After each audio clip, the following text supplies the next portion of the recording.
अस्सलाम वालेकुम जी, की हाल ने दोस्तों ने उम्मीद करदा सारे खैरियत दे नाल होणगे।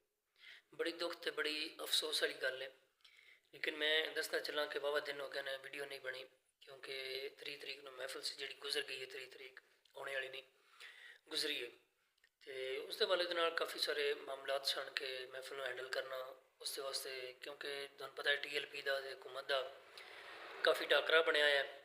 तो इस हवाले नाल साडा प्रोग्राम भी सी खत्मे नबूवत कॉन्फ्रेंस।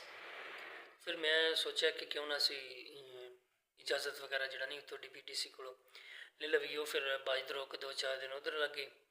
फिर उसके बाद यानी कि मामलात जिहड़ियां चीज़ां लियांदियां सन लोगों को वापस करनियां, यानी कि टोटली तौर पर क्लीयर उसनों करना, जगह वगैरह लाइटिंग वगैरह वापस करनी, वो सारे मामलात। बहरहाल गल करने का मकसद है कि जनाब बड़ा ही दुख तो बड़ा ही अफसोस है। मैं वाकया कल परसों का वेख्या है सी, सुनिया है सी, क्योंकि तुहानूं भी पता होना चाहिए गाजी इल्मुद्दीन शहीद रहमतुल्लाहि तआला अलैह आप दा उर्से मुबारक से सालाना तो जड़ा नहीं होया। उसकी वजह की है कि हुकूमत ने किया कि मामलात ख़राब ने इस वजह करके। अच्छा, गाजी साहब के उर्स मुबारक के किहड़े मामलात ऐसे ख़राब हो गए सन कि जिहड़ा गाजी साहब का उर्स नहीं सी हो सकता। हुकूमत बजाते खुद उर्स करवा देंदी, अगर और किसी नहीं यानी कि करवान देना सी, यानी कि इजाज़त नहीं सी है, तो हुकूमत खुद उत्थे कोई उलमा इकराम 2-4 बुला के उत्थे बयान वगैरह जिहड़ा एक तरीकाकार है जिस तरह दाता साहब उर्स हुंदा इस तरह उन्होंने उर्स लवाना चाहिए सी। लेकिन उत्थे बकायदा मैं एक तस्वीर भी लावां तो जनाब वो उन्हें पोस्ट ला देती है कि जनाब लाउड स्पीकर नहीं, ये नहीं, वो नहीं, फलाने ढमकान नहीं। बहरहाल उस तो बाद इस तो भी बड़ा अफसोस इस गल ते होया वे कि सिखां दा यानी कि गुरुद्वारा जिहड़ा वे वो जिहड़ा कोई लाहौर के नेड़े उन्होंने उत्थे एक प्रोग्राम सी। उस प्रोग्राम को माशाअल्लाह वज़ीर आला पंजाब जड़ियाँ ने उन्होंने जनाब सपोर्ट किया, उन्होंने अपना ट्वीट किया तो बड़े जनाब धड़ल्लियां दा स्पीकर सारा कुछ ओके होया काम।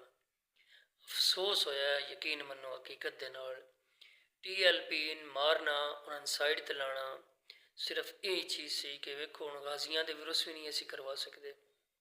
असी महफिल करानी है तभी लंबे चौड़े यकीन मनो 4 दिन लगे ने महफिल तो इजाज़त लैने में 4 दिन। अज फलाने दिन ही सैन हो रहा है, अज फलाने दिन ही सैन हो रहा है, अज फलाने दिन ही सैन हो रहा है, यही कम चलिया वे। तो 4 दिन आउन जान बाजड़ दरोक सारी दिहाड़ उत्थे लै जानी तो बड़े यानी कि स्यापे पै रहे सन। तो गल करने का मकसद है कि महफिल कराना इतना मुश्किल हो गया है। गाजी साहब का उर्स नहीं हो सकिया तो असी सिखां दे जड़े नहीं वो मेले तो सारा कुछ लवाने में सन, कोई टेंशन नहीं है। अगर परेशानी है तो किस उत्ते परेशानी है कि महफिलों से मदरसियां से मस्जिदों से, क्योंकि मस्जिद बंद करनी मदरसे बंद करने नहीं साडा मेन मकसद है। इंतहाई अफसोस होया, बहुत दुख होया। मेरी हुकूमत वक्त अगे गुजारिश है कि मेहरबानी करो, वक्त तो गुजर गया लेकिन अगर अगे नहीं होया तो हुण जरूर गाजी साहब के उर्स का ऐलान किया जाए, ऐसे महीने के उन्होंने उर्स मुबारक लवाया जाए और फिल फौर इस उत्ते मेहरबानी करके तारीख दे के तो उस दिन उन्होंने उर्स मुबारक करवाया जाए और ठीक ठाक धड़ल्लियां नाल करवाया जाए ताकि पता चले कि तुसी मुसलमान हो ना कि किसी होर दे राह ते चल रहे हो। समझ तो आ गई होनी है तुहानूं। बाकी अल्लाह पाक खैर फरमाए। इजाज़त हो इंशाअल्लाह फिर मिलांगे नवी वीडियो दे नाल। अल्लाह हाफिज़। अल्लाह